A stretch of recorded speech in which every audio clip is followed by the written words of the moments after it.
Greetings everyone, I'm Matt Kreisenbeck, the Community Outreach Coordinator for District 3 of the Idaho Transportation Department.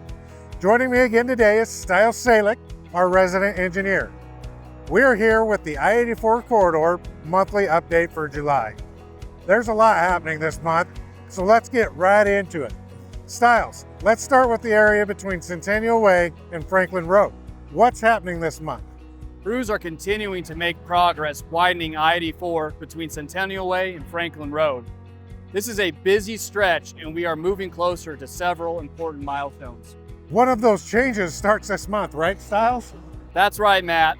Starting July 13th, westbound I-84 traffic will split just after 10th Avenue.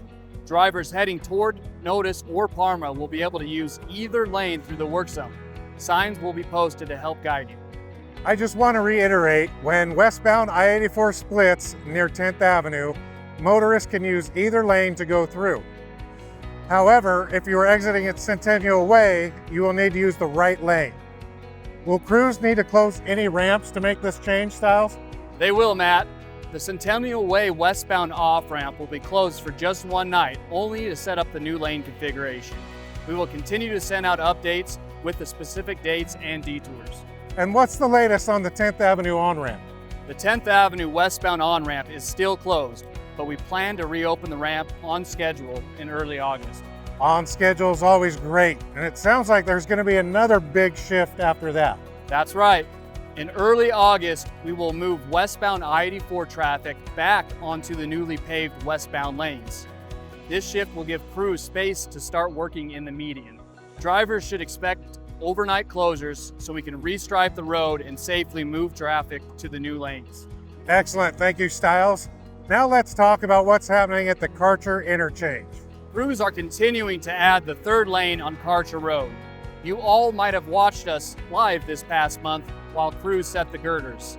It's always cool to see that. That's right, Stiles, it is always very cool. And now they will begin building the bridge deck. What kind of closures should drivers expect? I-84 will have single lane closures every night through the end of August so we can continue bridge work safely.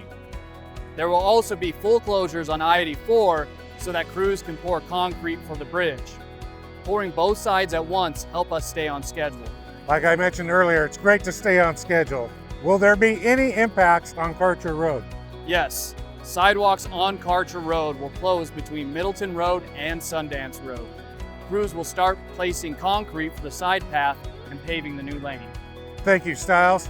And just a reminder that this work is weather dependent and dates may shift. We will keep the public updated as things progress. Now it's time for our question of the month. This month's question, Stiles, is why do we build temporary ramps during construction? Good question. Temporary ramps help us keep traffic moving while we build the permanent ramps. Temporary ramps are usually made with asphalt because it's faster to place and easier to remove. And what happens once the temporary ramp is no longer needed? Crews remove the asphalt ramp and build the permanent ramp, typically using concrete. Concrete takes longer to construct, but it usually lasts longer and is more robust. Thank you, Stiles, so much for that answer. Before we wrap up, what is one safety tip you would share with drivers traveling our highways this summer? Safety tip I want to share is be sure to stay alert and slow down. There's a lot of construction happening across the valley this summer. Follow signs and paying attention helps keep everyone safe. Thank you, Stiles.